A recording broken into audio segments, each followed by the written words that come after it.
louange qui a creusé un premier sillon important.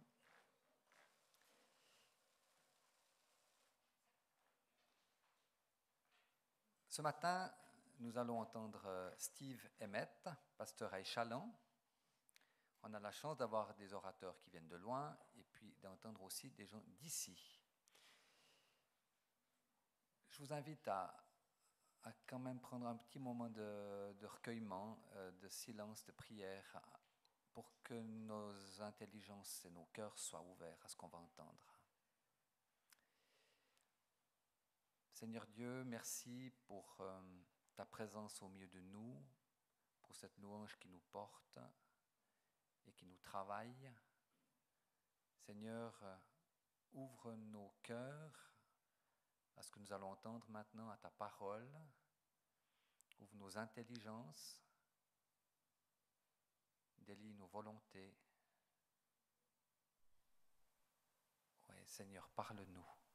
Je te remets Steve, je te demande de le bénir maintenant et de lui donner l'autorité de ta parole. Amen. Voilà mon frère.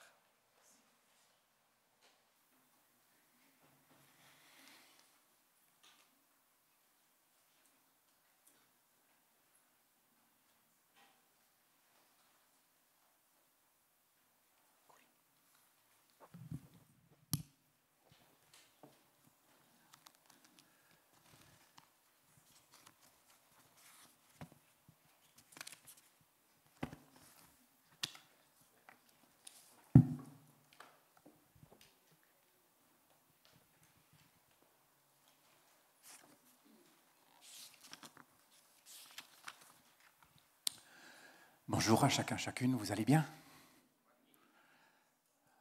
J'aime quand Sylvain me précède.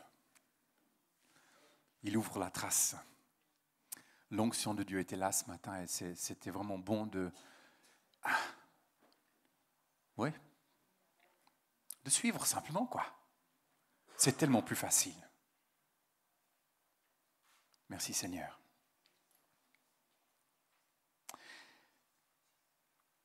Un jour, au début de cette année, alors que nous étions l'équipe, le comité, ensemble en prière, il y a un texte qui nous a été donné en introduction.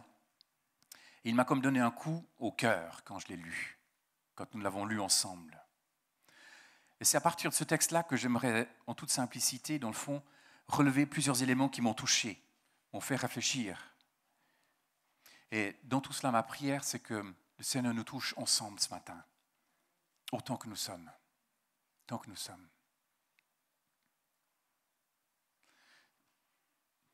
C'est pas que j'étais pas satisfait avec la prière de Pierre, mais j'ai encore besoin de prier. Vous priez avec moi? On est d'accord? Seigneur, je viens humblement devant toi parce que c'est ta parole. C'est ta parole. Alors on peut la lire comme un livre d'histoire, ou bien s'arrêter, nous laisser interpeller. Et que cette parole devienne réma, devienne vie. Et ma prière, Seigneur, c'est que tu utilises ta parole ce matin pour continuer à façonner mon cœur, parce que tu as commencé déjà, mais aussi toucher les cœurs, nos cœurs ensemble. Moi, j'ai rien à prouver, Seigneur. Je n'ai rien à prouver. Moi, je vais amener, Seigneur, ce matin mes 5 pains et 2 poissons et te laisser multiplier. J'amène mon pique-nique, comme va l'histoire. Hein. Le petit garçon amène son pique-nique, il le lâche. Je lâche tout, Seigneur, devant toi. Merci de régner. Et que dans ce temps, Seigneur, je disparaisse et que tu paraisses. Garde ma bouche de trop dire, de trop peu en dire, et que Christ soit exalté et glorifié. Amen. Le titre que j'ai donné ce matin, pour ce texte de ce matin, est « Il est temps de revenir à Dieu ». Il est temps de revenir à Dieu.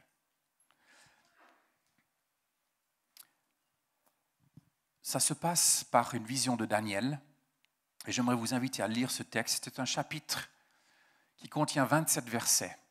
Alors j'espère que vous avez pris vos Bibles avec vous parce que je ne l'ai pas mis sur le rétro ou sur le beamer. Mais je vous invite à lire le chapitre 9 du livre de Daniel. Daniel, chapitre 9. Nous lisons à partir du verset 1. Darius, fils de Xérès, de la race des Mèdes, fut établi sur le trône du royaume des Chaldéens. La première année de son règne, moi, Daniel, je considérais dans les livres le nombre des années que l'Éternel avait indiqué au prophète Jérémie et pendant lesquelles Jérusalem devait rester en ruine, c'est-à-dire 70 ans. Pour les Vaudois, 70 ans. Alors je me tournai vers le Seigneur Dieu pour le prier et lui adresser des supplications en jeûnant et en portant un habit de toile, de sac et en me couvrant de cendres. J'adressai ma requête à l'Éternel, mon Dieu, et je lui fis une confession en ces termes. Ah, Seigneur, Dieu grand et redoutable, toi qui demeures fidèle à ton alliance et qui conserves ton amour envers ceux qui t'aiment et qui obéissent à tes commandements, nous avons mal agi. Nous nous sommes rendus coupables et nous nous sommes révoltés contre toi en nous détournant de tes commandements et de tes lois. Nous n'avons pas écouté tes serviteurs les prophètes qui ont parlé en ton nom à nos rois, à nos chefs, à nos ancêtres et à tout le peuple du pays.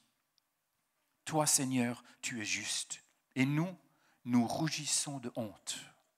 C'est bien le cas aujourd'hui des Judéens, des habitants de Jérusalem et de tout Israël, de ceux qui sont près et de ceux qui sont loin, dispersés dans tous les pays où tu les as chassés à cause de leur infidélité à ton égard. Seigneur, la honte couvre notre visage, celui de nos rois, de nos chefs et de nos ancêtres, parce que nous avons péché contre toi. Mais toi, Seigneur notre Dieu, tu as de la pitié et tu pardonnes, alors que nous sommes révoltés contre toi. Nous ne t'avons pas obéi, Éternel notre Dieu, nous n'avons pas vécu selon les lois que tu nous as données par tes serviteurs les prophètes. Tout le peuple d'Israël a transgressé ta loi et s'est détourné pour ne pas entendre ta voix. Alors la malédiction et toutes les imprécations inscrites dans la loi de Moïse, ton serviteur, se sont déversées sur nous parce que nous avons péché contre Dieu. Tu as accompli les menaces que tu avais prononcées contre nous et contre les chefs qui nous gouvernaient. Tu as fait fondre sur nous un malheur si grand que dans ce monde, il n'y en a jamais eu de pareil à celui qui a frappé Jérusalem. Tout ce malheur nous a frappés conformément à ce qui était écrit dans la loi de Moïse et nous ne t'avons pas imploré, Éternel notre Dieu.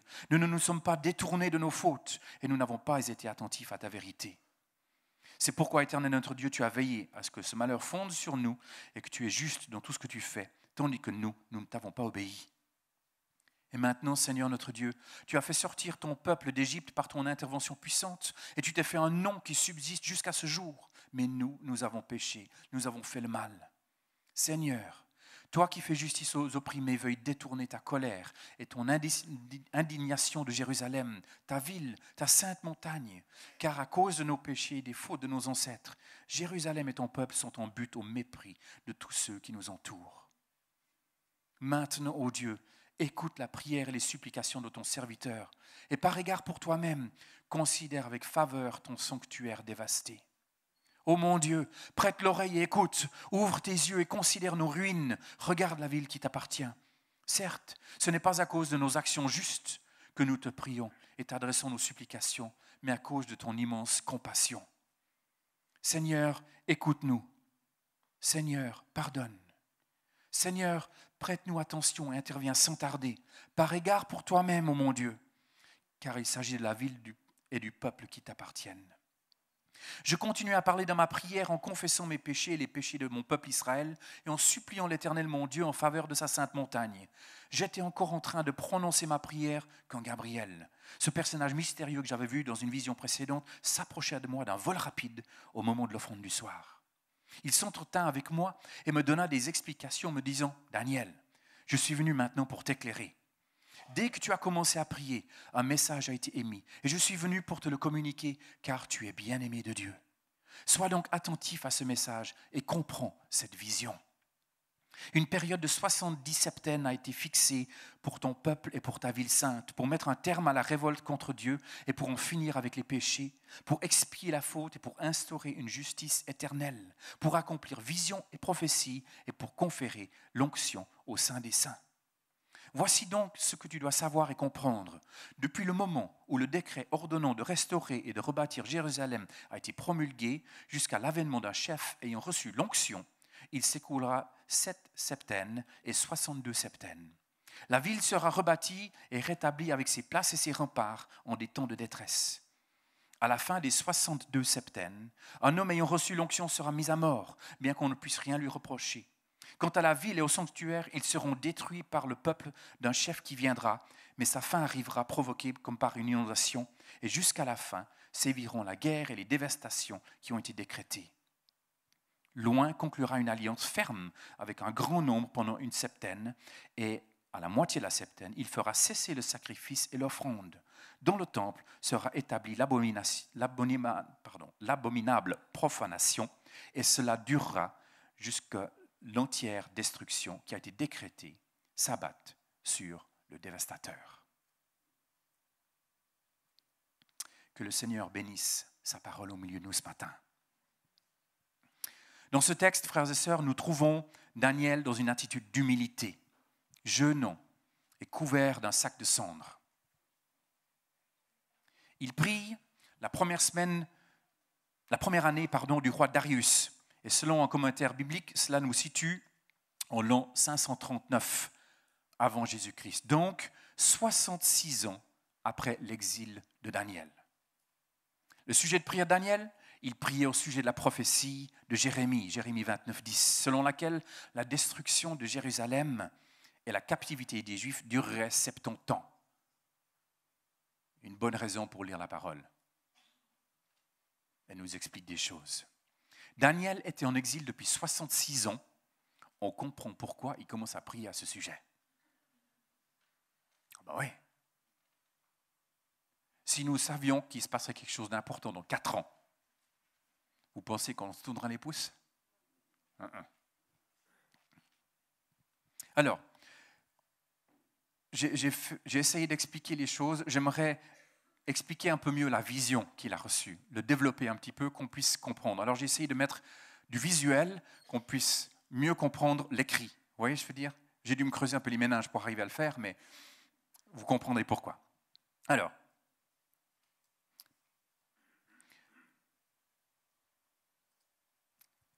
plusieurs traductions ont 70 septènes, qui est un terme bizarre. Que représente une septaine ?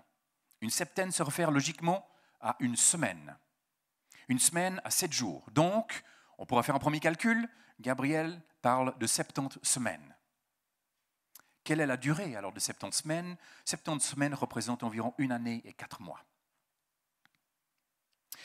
Mais au verset 25 de ce texte, celui qui a reçu l'onction se réfère au Messie, Jésus. Alors, en considérant que la période temporelle globale débute à la période du décret de la reconstruction de Jérusalem et se termine au temps de Jésus, pouvons-nous parler d'un peu plus d'1 année, 1 année et 4 mois ? Non. Alors, de même que dans Daniel 8, ces 70 semaines sont clairement symboliques. 1 jour égale 1 an. Ainsi, 70 fois 7 jours, 490 jours, signifie très probablement 490 ans. Vous me suivez jusque-là ? Ça va, hein ? Cool. Encore, ces versets 24 et 25, que se passe-t-il pendant ces 490 ans ? Du temps est accordé, donné au peuple juif et à Jérusalem pour faire cesser la transgression et mettre fin au péché, pour faire l'expiation de la faute et apporter la justice pour toujours. Est-ce que le peuple juif peut mettre fin au péché et introduire la justice éternelle ? Il ne peut pas. Le peuple ne peut pas. Cela donne, frères et sœurs, une nouvelle évidence, que celui qui a reçu l'onction est Jésus. Au verset 26, nous lisons que celui qui a reçu l'onction sera mis à mort. La prophétie d'Ésaïe 53 nous dit, au verset 8, « Il a été arraché à la vie par la contrainte, suite à un jugement. Et qui, parmi les gens de sa génération, s'est soucié de son sort lorsqu'on l'a retranché du pays des vivants ? Il a été frappé à mort à cause des péchés que mon peuple a commis. » Frères et sœurs, il s'agit bien du Messie, de loin de l'Éternel, Jésus, Yeshua. Alors regardons de plus près les nombres que nous trouvons. Combien de temps temporel nous trouvons-nous ? Il y en a 3. La durée de 490 ans se trouve dans le verset 24. Et puis, la première partie est de 49 ans, 7 septaines, et se trouve dans le verset 25. Que se passe-t-il durant ce temps-là? Il apparaît que ça se réfère donc à la reconstruction de Jérusalem. La deuxième partie, c'est 434 ans ou 62 septaines, se trouve dans les versets 25 et 26 aussi. Qu'arrive-t-il à la fin de ces 49 plus 434, c'est-à-dire 483 ans? Celui qui a reçu l'onction arrive. Alors qu'il y a eu 3 décrets pour reconstruire Jérusalem, il n'y a que peu de différence entre les dates de départ reportées par divers commentaires.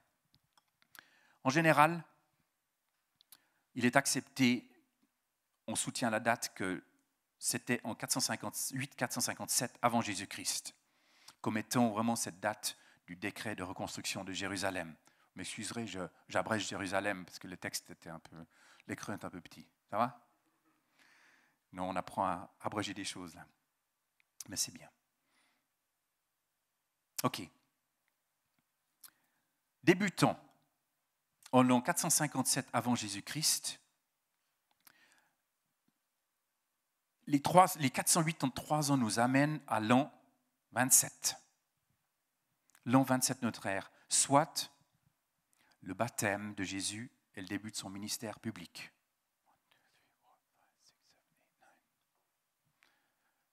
La dernière septaine, je l'agrandis là, parce qu'il y a plusieurs événements là. Donc, vous m'avez suivi avec le tableau là? Cool.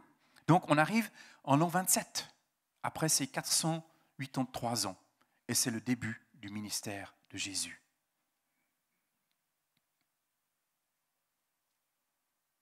Soit l'année de son baptême. La dernière partie de ces 7 ans, une semaine, septaine, que se passe-t-il? Le verset 26 nous dit qu'après 483 ans, celui ayant reçu l'onction sera mis à mort. Et le verset 27 nous dit que celui ayant reçu l'onction fera cesser le sacrifice et l'offrande à la moitié de la semaine.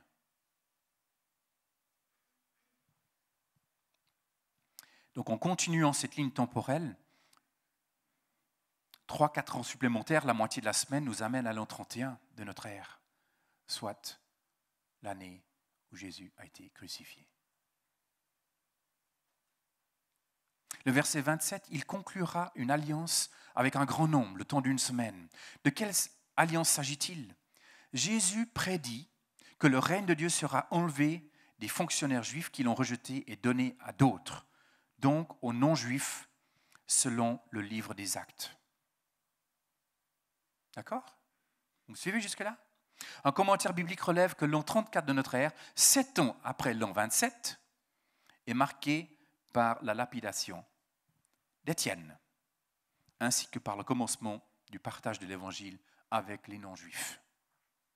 C'est à ce moment-là, à la lapidation d'Étienne, que tout d'un coup, l'Évangile a quitté Jérusalem et est parti très loin.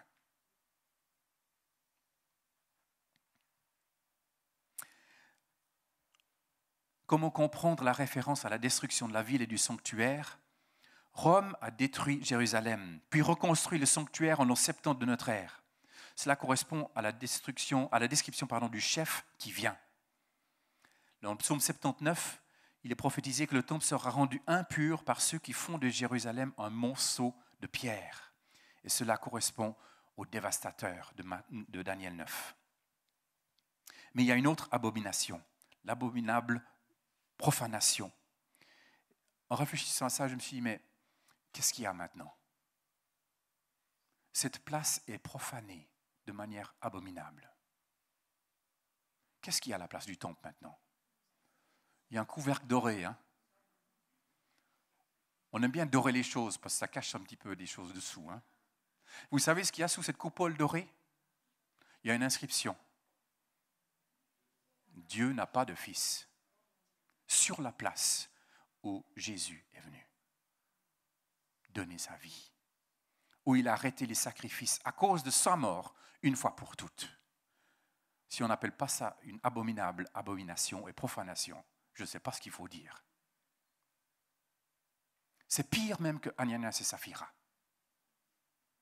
Ananias et Saphira ont caché des choses, ont menti. Ils ont mérité la mort. Enfin, Ils l'ont reçu, quoi.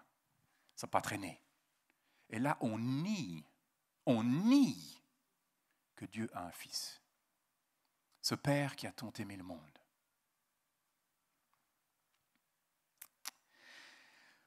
Comment nous senterions-nous si nous étions à la place de Daniel? Écoutons ce message de Gabriel. Vous avez déjà reçu, vraisemblablement, vous avez tous reçu une parole prophétique une fois ou l'autre. Hein?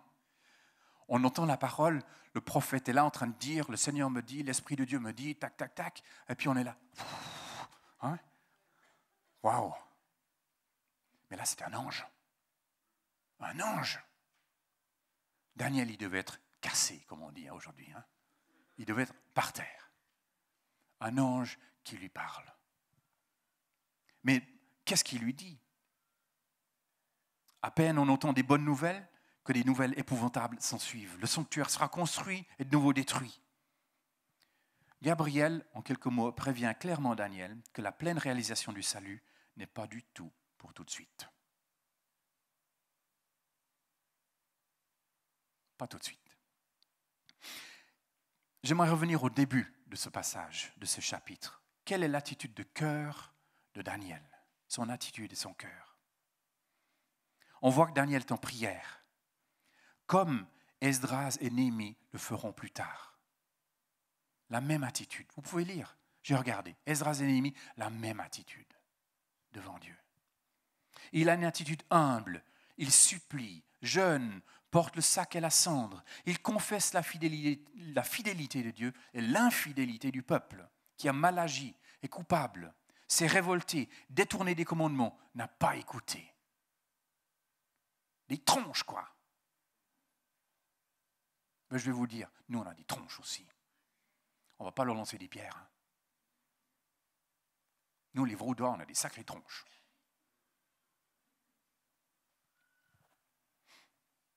Même si je suis par adoption. Daniel reconnaît qu'il a honte avec le peuple. Honte d'avoir péché contre Dieu. Il demande la faveur de Dieu, pas sur la base de mérites et des actions du peuple, mais sur la compassion de Dieu. À cause de son nom. À cause du nom de Dieu, l'Éternel. Daniel confesse ses péchés et ceux du peuple. Frères et sœurs, il est solidaire avec eux. Il est solidaire. Il confesse par là qu'avant de pouvoir construire, il faut se repentir. Pas d'excuses ou des requêtes, mais des confessions. Pourrions-nous imaginer des responsables de gouvernement, des responsables des industries, de la loi, de l'éducation, s'humilier chez nous? Oui, si cela commence par nous.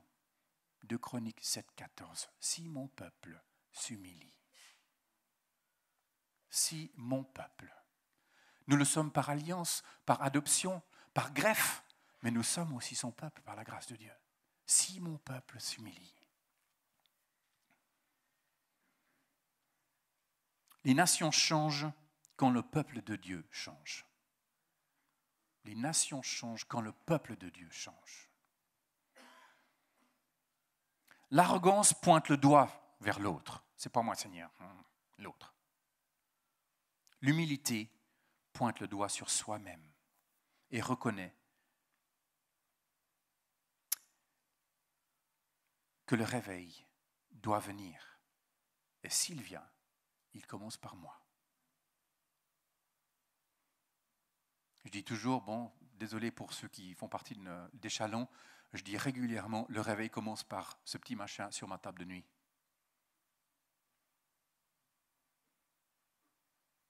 Le réveil commence par le réveil. Ring, on se lève. Ça commence là, le réveil. Donc c'est le mien. Hein. Oh, ma femme peut être dérangée par mon réveil aussi, mais dire plus.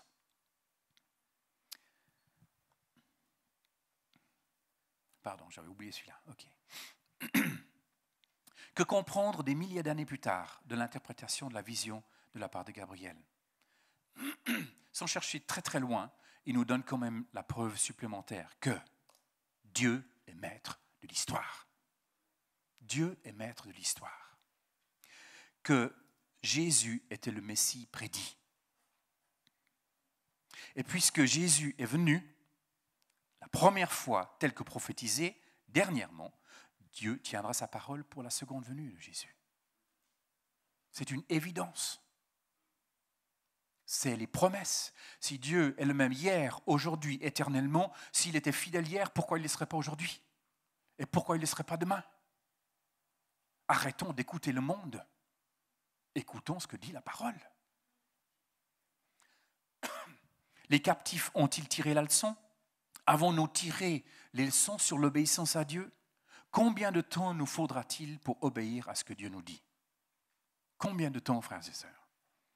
N'avons-nous pas à nous repentir de notre suffisance? Nous repentir de nos fausses priorités?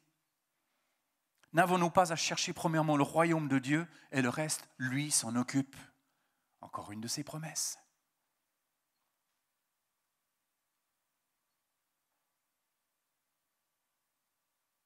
Vous savez, j'ai l'impression que l'Église est là.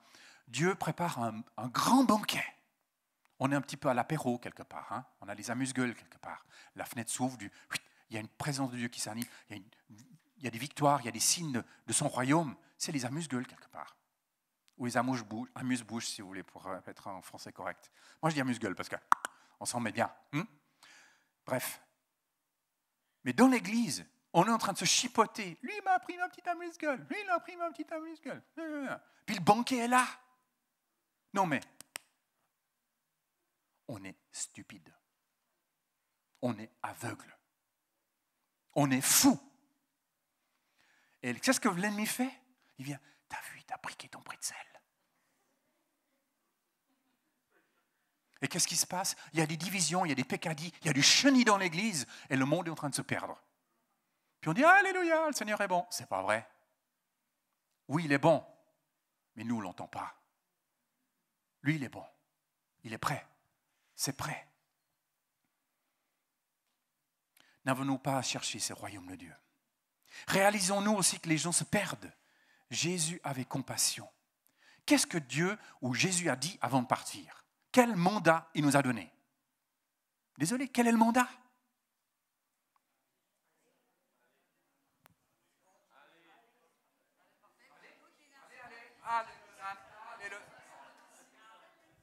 Allez, faites de toutes les nations des disciples. Et je suis désolé, il n'a pas dit soyez tous des évangélistes. Il a dit soyez témoins. Il a donné des évangélistes parmi les 5 ministères. Oui, pour encourager, pour booster, pour mettre du bois dans le feu. Hein. Mais il a dit soyez mes témoins. Allez jusqu'au bout du monde. Soyez témoins. Le faisons-nous? J'ai plein plus l'impression que nous nous contentons de vivre tranquillement en attendant que ça passe. Hein? Allez, ça va passer, ça vient. Il y a un minimum que nous pouvons faire en tant que témoins, un minimum. On a entendu des choses extraordinaires hier soir, extraordinaires. Ma prière, frères et sœurs, c'est que nous ne disions pas « Ouais, mais ça c'est la Chine, il ne connaît pas le pays de veau. »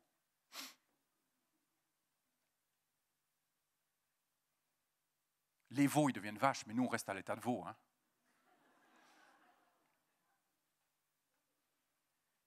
Ben, ce n'est pas vrai. Dieu est le même hier, aujourd'hui, éternellement. Est-ce qu'il est le même en Chine qu'ici? Alors, un minimum que nous pouvons faire. Si chacun d'entre nous avions un disciple pendant une année, hein, on coach un disciple, c'est le terme maintenant, on coach un disciple. On n'ose pas dire discipliner un disciple parce que ça fait un peu trop scolaire. Mais on coach un disciple. C'est cool. Coach. Ok, prenons ce terme. On coach un disciple pendant une année. On consacre du temps à le former, à déverser tout ce que nous savons de Dieu en lui, en priant, en l'encourageant, en le boostant, en l'aidant à découvrir ses dons, en le mettant en route, en l'encourageant à lire la parole, à grandir dans la parole, à prier chaque... Bref, vous voyez ce que je veux dire? On le coach. Une année. L'année suivante, le disciple et moi, on coach chacun un disciple. Vous voyez le principe. L'année d'après, on est 4. L'année d'après, on est 8. Vous voyez ce que je veux dire? D'accord? J'ai fait un petit calcul. En 25 ans, puisqu'on est 200 à peu près ici, on arriverait à 6 710 884 400 disciples. OK? Et une année de plus, le monde est gagné. En faisant le minimum, pas en vivant des réveils, en faisant le minimum, déjà ça. Bon, je ne veux pas vous culpabiliser. Hein. Faut-il prier, on en a parlé hier soir, faut-il prier que l'Église soit persécutée pour que les chrétiens ici daignent bouger? Oh purée. Vous savez, nous vivons une forme de persécution par sape et par comment je peux dire ça? Brainstorming. Vous voyez ce que je veux dire? Hein?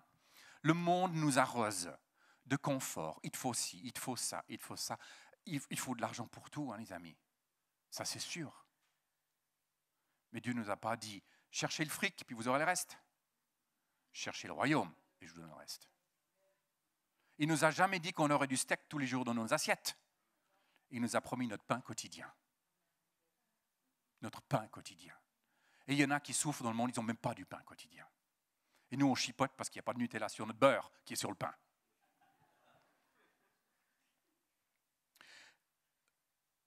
J'espère pas. Mais en même temps, s'il faut ça, ben que l'Église soit secouée. L'Église soit secouée. Je ne sais rien. Je ne sais pas ce que Dieu a comme projet. Il y a des difficultés, c'est sûr.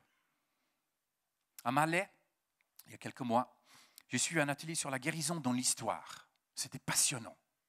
Passionnant. À Malais, il y avait 4000 personnes, quelque chose comme ça, en journée, 3000 peut-être. Allez, disons 3000 pour ne pas exagérer. Hein. Et des ateliers l'après-midi. Vous savez combien on était dans cet atelier-là? 9. 9 personnes. L'orateur compris donc. Hein. C'était grandiose. On avait un cours privé. Les autres étaient tassés dans des salles à 300, 400, 500. Il faisait chaud là-bas. Hein.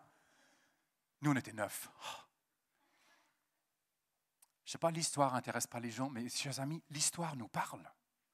L'histoire nous parle. Intéressons-nous à l'histoire. La parole de Dieu est pleine d'histoires pour nous apprendre et nous avertir et nous projeter en avant. Enfin bref, guérison dans l'histoire avec un certain Pierre de Maude de Belgique. Il nous a montré comment l'Église s'est dégonflée quand Constantin en a fait religion d'État. L'Église s'est dégonflée, les amis. Complètement dégonflée. Je ne jette pas la pierre. Hein. L'Église s'est dégonflée. Et il a montré, 50 ans plus tard, Saint Augustin a expliqué et justifié la tiédeur de l'Église en expliquant que les dons et le miraculeux s'étaient arrêtés à la mort des apôtres. Voilà. Voilà où on en est. Et un grand homme utilisé par Dieu a fait une bêtise quelques siècles plus tard. Il s'appelle Calvin. Il a repris la même théorie. Et nous sommes héritiers de Calvin, du calvinisme. Et ça s'appelle, frères et sœurs, en termes théologiques, le cessationnisme, ce qui a cessé.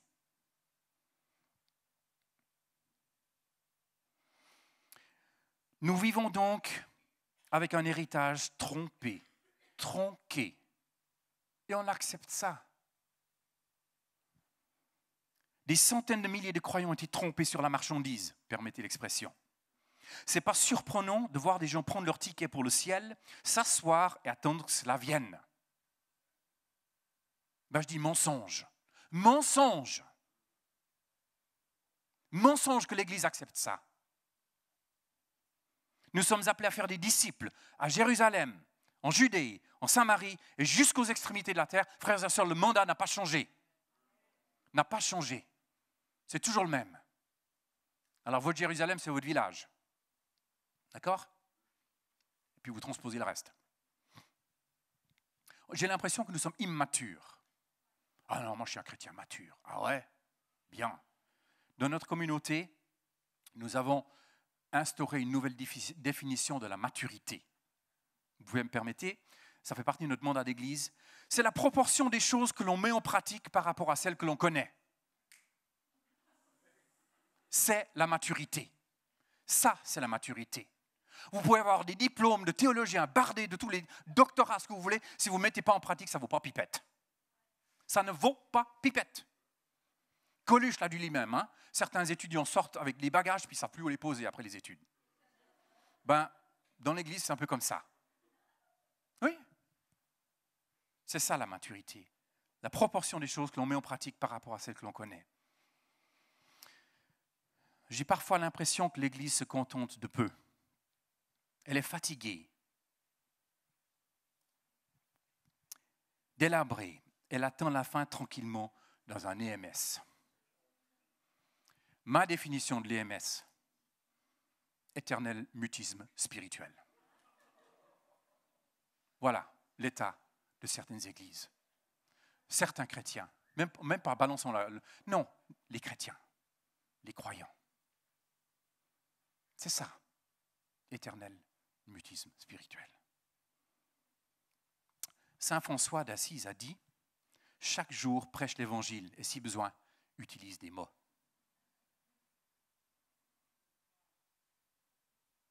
Chaque jour prêche l'évangile et si besoin, utilise des mots. Daniel demande à Dieu de pardonner à son peuple. Alors je me dis, Daniel peut-il confesser les péchés des autres? Alors bon, peut-être dans l'Ancien Testament et dans le Nouveau Testament. Ben oui. Oui. Oui. Dans 1 Jean 5,16, il est dit, si quelqu'un voit son frère commettre un péché qui ne mène pas à la mort, qu'il prie pour ce frère et Dieu lui donnera la vie. Il s'agit de ceux qui commettent des péchés qui ne mènent pas à la mort. Mais il existe un péché qui mène à la mort. Ce n'est pas au sujet de ce péché-là que je vous demande de prier. Donc, nous pouvons confesser le péché de nos frères et sœurs, de nos pères, de notre nation. Ce péché ne mène pas à la mort, mais plutôt empêche la vie de se répandre. C'est des blocages de vie, ou des bloqueurs de vie. Et ça, on peut confesser. Chers amis, Jésus revient. Amen. Oui. Sommes-nous prêts? Avons-nous confessé notre faiblesse de ne pas poursuivre le mandat donné? Faisons-nous ce qu'il nous a demandé de faire? Si la prophétie de Daniel est vraie, et elle est vraie, elle s'est accomplie. À combien plus forte raison, l'annonce du retour du Seigneur est vraie. Croyons-le. Le croyons-nous? Nous devrions vivre, être témoins comme s'il revenait demain, et planifier comme s'il revenait dans 50 ans. Investir comme s'il revenait dans 50 ans. Mais agir comme s'il revenait demain. Dieu aime Israël et il aime les nations. C'est écrit. Il a une place très spéciale sur son cœur pour Israël. Oui et amen. Il l'a choisi. Il avait une destinée pour ce peuple. Mais prions aussi que ce peuple entre dans sa destinée. Mais humilions-nous pour l'Église, pour les nations. Pour les nations. Chers frères et sœurs, confessons le péché de nos frères et sœurs et confessons notre péché. Et ce péché, c'est celui de ne pas croire que la fin approche. Celui de ne pas avoir de compassion pour les perdus. Celui de s'appuyer sur nos mérites plutôt que de dépendre de la compassion et de la grâce de Dieu. Qu'est-ce qu'on mérite? Nada, rien. Rien. Tout ce que nous avons, tout ce que nous sommes est par pure grâce. Pure grâce. Nous n'avons rien. Une fois, après cela, prions, demandons la faveur et l'intervention de Dieu sur nos vies, sur les vies autour de nous, sur cette nation, sur les nations, sur Israël bien sûr. Ensuite, un seul mot. Obéissons. Obéissons. Obéissons avec et par la puissance et l'autorité du Saint-Esprit. Allons avec cela. Ce matin, je suis abonné au Top Chrétien. Je ne sais pas si vous connaissez ça, hein, sur le mail comme ça. Vous avez vu le verset de ce matin? Ah, moi, oui. C'est cool ce verset. Je dis yes. Je dis Seigneur, c'est vraiment juste ce que je dois amener ce matin. Il me donne ce verset, Osée 6:1.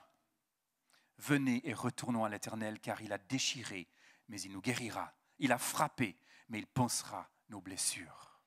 Frères et sœurs, il est temps de revenir à Dieu.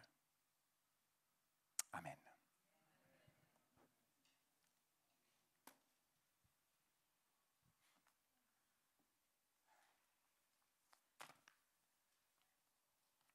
Alors on va le faire. On va demander pardon. On va s'humilier. On va implorer la grâce et le pardon, la pitié de Dieu sur ce que nous ne faisons pas. Sur le fait que nous ne sommes pas si témoins. On a peur, on est timoré. Sur les mensonges de notre histoire. C'est pas vrai que l'Esprit Saint n'agit plus aujourd'hui. Ce n'est pas vrai. C'est des bobards. Et l'ennemi a réussi à utiliser des hommes de Dieu pour le transmettre. Je les bénis donc. Ils ont apporté des bonnes choses autrement. Soyons des gens de Béret. On l'a rappelé hier soir. Contrôlons ce qui est dit. Humilions-nous, Seigneur. Humilions, frères et sœurs. Humilions-nous sous la main puissante de Dieu. Parce que cette main-là, elle est pleine de douceur. Elle est pleine d'amour. Pleine d'amour, pleine de douceur.